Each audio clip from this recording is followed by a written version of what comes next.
My dear viewers, hello and welcome to a new episode of our program Inside Egypt, during which we're going to bring you the latest political, economic and also social events that are taking place in Egypt. Please stay tuned.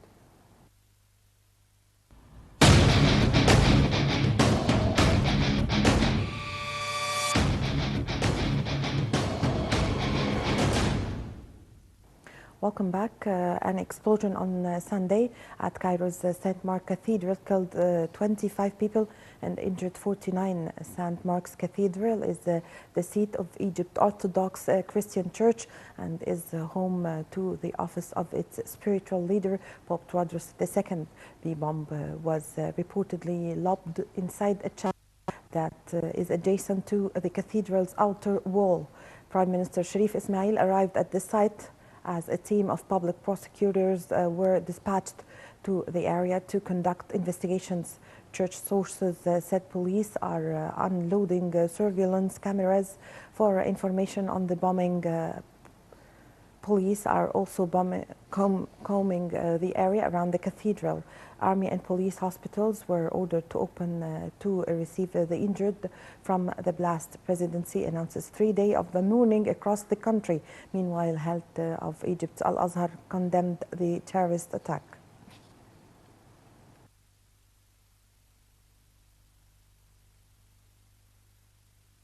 And to shed more details on the explosion at Cairo's St. Mark Cathedral, we are joined by Dr. Mahmoud Morsi, the strategic expert. Dr. Mahmoud? Hi, how are you? Good afternoon, sir. Good afternoon. Would you give us more details on that terrorist attack that killed and injured tens of Egyptians? Yeah, of course. First of all, I like to see this accident in 2 dimensions. First dimension is on national dimensions and international ones. For national dimensions, I like to see it on a state level, on security level, and social and economic level. First of all, when we just see the accident and read it, the timing of the accident, this accident is coming of time on the state level. It hurts the relations between Muslims and Christians and have raised many new cases about the situations in Egypt. As you remember, that is the church building laws and also security in Egypt. So this case is very serious on the state level for security. Of course, we have to say that the security haven't been on the degree to have faced these cases before. We have many accidents. We have one accident 2 days ago in the south of Cairo. And I think that we need to deploy more security procedures, more security police to understand and to get the knowledge and be aware of what's happening in next days, not now. So I think for the security we need to do more work. On the state level and on the social and economic level, we have to understand that Egypt now is doing a lot of things, a lot of projects, and Egypt is starting moving on the economic degrees to have attract more investment to Egypt. So this accident is showing more insecurity and instability in Egypt. So this case of accident has many implications on the state, on Egypt itself. This is on the national level. And if we look to the international level, yeah, we know that after 2 months, this month is coming the end, and the Christians have to celebrate the end of the year, and also we will be have many other nationals and international voices just looking to Egypt and secure country. And also these cases will be raised in Western Europe, in United States, in other things, just have been the Christians are exposed to explosions and accidents like that. And we will talk again, and we will hear again about the cases of human rights and Christian rights in Egypt. So I think the people who are doing this accident in this time have, I don't know, they understand what they have did, or just it's accidents. I don't know really how these people thinking about such accidents. So this accident needs to deploy all our efforts in Egypt on national and international level to face this such accidents and to deal with it. Okay, Dr. Mahmoud, what measures should be taken to secure these vital institutions in Egypt? Yeah, of course, we understand that I know the accident has done on the place of the women, the ladies on the church, and I think the lady has been the explosion by a lady or someone, because I think this place has been forbidden for men. So I think the security has some shortage in some areas. So we need to redeploy our security procedures to understand what's happened. Where is the cameras? Where is everything is for the church? I think this is one or second most important church in Cairo. So I think someday is a feast and a day for the people, the Christians, celebrate this day and go to pray. So I think we need to have more security procedures. How it costs, how it's done. I think we need to draw our plans, where we deploy our systems, security systems, I mean, in around the church to understand, and just maybe we need more sensitive maintenance. We need more security systems to be sure how is the church is secure. I understand we have lesson learned from such accidents. Thank you very much, Dr. Mahmoud Morsi, who joined us on Nile TV through the Skype service. President Abdel Fattah al-Sisi inaugurated the monthly session of the Youth Dialogue on Saturday, where he discussed with the youth their future vision towards recent economic reform and the importance of education and raising youth awareness to deal with the current challenges facing the country. So President el-Sisi honored some youth figures and gave a speech praising Egyptian people for enduring challenges facing the country. The details in the following report. President Abdel Fattah al-Sisi on Saturday did the first session of the monthly National Dialogue for Youth Conferences, which were launched following the first National Youth Conference held in October in Sharm el-Sheikh. Around 1,000 youths participate in the dialogue. The dialogue, which is held at the Cairo Hotel, follows on the recommendations of the National Youth Conference held in October. Sources familiar with the dialogue said that it will concentrate on issues of education, illiteracy, and unemployment. University students and youths from political parties are among attendees. During the first National Youth Conference, President Sisi said that these dialogue sessions would be held on a monthly basis until the second National Youth Conference in November 2017, which will also be discussed. President Sisi had appeared sitting beside Mona Said, known in the local media as the woman with the cart. The president woman last month after a photo of her pulling a heavy cart loaded with merchandise in Alexandria went viral on social media, prompting sympathy with her. During that meeting, al-Sisi extended the invitation to her to attend the dialogue. In October, over 3,000 youths from various universities and political parties attended the first annual National Youth Conference in the Sinai resort city of Sharm el-Sheikh.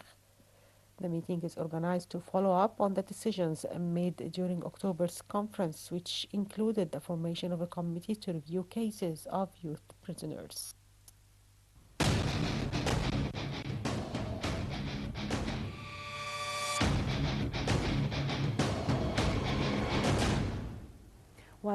Foreign Minister Sameh Shoukry delivered a speech at the 12th session of the Manama Political Dialogue Forum in Bahrain on Saturday, giving Egypt's message to the forum.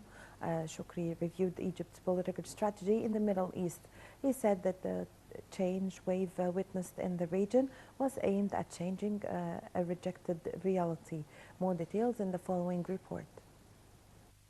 Shoukry participates in the 12th edition of the Manama Dialogue that started in Bahrain, in which conflicts ravaging Syria and Iraq topped its agenda. The Bahraini Ministry of Foreign Affairs organized the cooperation with the International Institute for Strategic Studies, the IISS, in the presence of high-profile personalities from all over the world. The two-day forum, which concludes on Sunday, focuses on the unstable situation in Libya and Yemen, extremism, regional security, and the future of the U.S. policies.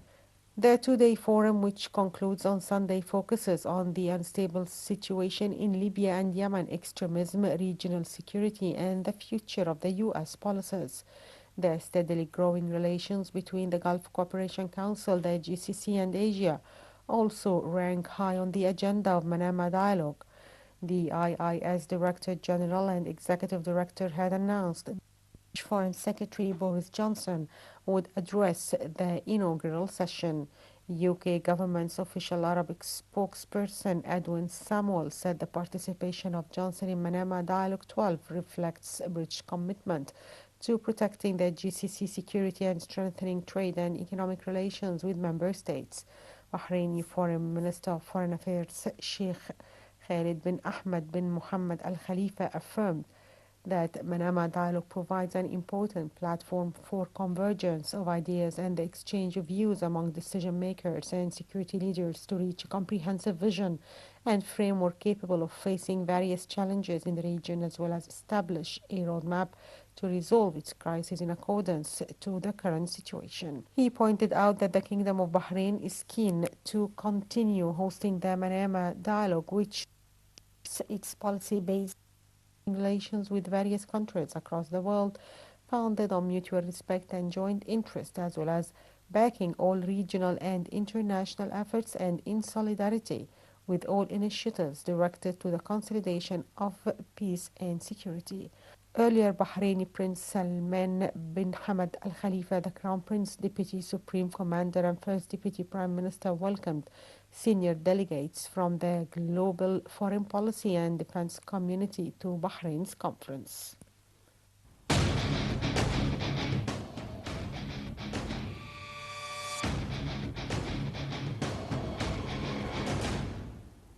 Well, the third general session of the first monthly Youth Dialogue session focused on the economic taking place in the country.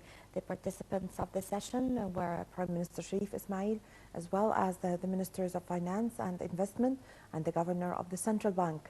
Nile TV's Linda Abdul Latif conducted the following interview with the Minister of Finance, Amr El Garhi.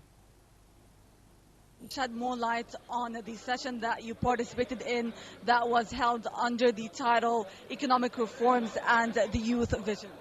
Look, it was the session was about the recent economic reform and the current status of the Egyptian economy, and what are the challenges and what are the opportunities, and what we are going to do in the next period of time. As you know, the economic reform action that have been taken recently have affected negatively on people in terms of price increases, so on and so forth. But people should know that these are related to issues that have not been handled for a very long time, and the impact of it has been delayed for a long time, and as a result it comes in a form of a difficult measure, while in fact it is something that has been delayed in dealing with in a gradual way. So basically it's very important to take these reform actions and to continue into this direction until we put the economy on the right track, and then we will be receiving more investment, and the economy will grow much faster, and we'll be able to handle all our issues in terms of economic situation. And what is the ministry's current plan in order to improve the economic conditions in the country? Look, it's not only the Ministry of Finance. The Ministry of Finance and the Central Bank and the entire economic team basically is to take the right policies, to put the right policy in terms of really how to reduce the budget deficit by increasing revenues and really cutting costs. Better targeting of subsidy, making sure that subsidy goes to the people that deserve it the most and not to go in absolute form. So this is a lot of work that needs to be done in the near future, and hence a lot of work is taking place to address those issues. And how do you see finally the importance of getting engaged with the youth and discussing with them issues related to things that are going on in the youth? Look, it's a very young country, Egypt. Very, very young country, and a lot of energy is there. It's either we utilize this level of energy in a positive way, or we leave it that it can go into a very negative territory. So it is very important that we address those issues by really liberating the economy, let the economy grow much faster, and really create more jobs to the youth. It's very important to be very careful about that, be very alert about that, because it's a very young nation, has a lot of promising future, great demography. If we utilize it right, we're going to be one of the most important countries in the world in a short period of time. 25, 30 years from now, we could be one of the best countries in the world.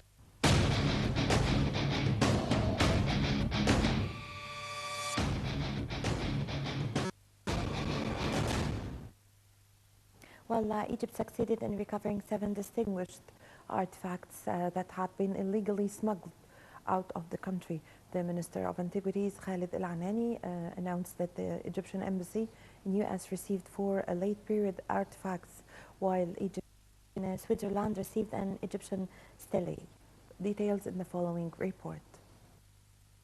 Repatriation of stolen antiquities, Egypt succeeded in recovering 7 distinguished artifacts that had been illegally smuggled out of the country.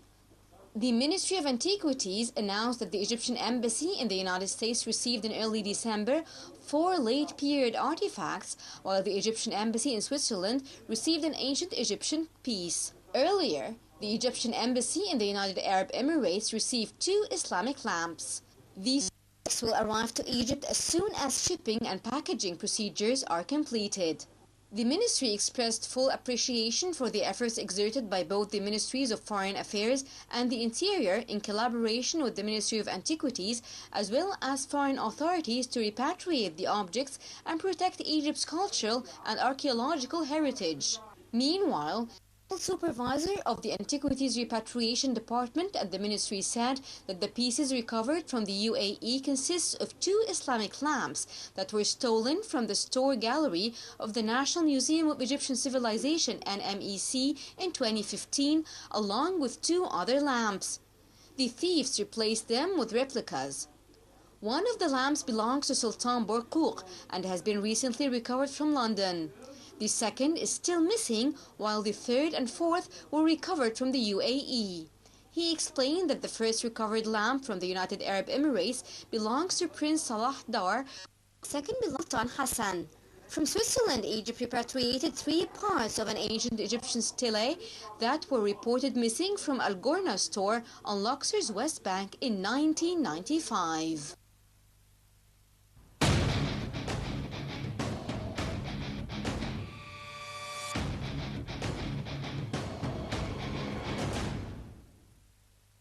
Well, with this, my dear viewers, we come to the end of this episode of our program Inside Egypt, during which we've brought you the latest political, economic, and also social events that are taking place in Egypt. I hope you enjoy being with me. Please wait for me next Sunday. Until then, it's goodbye.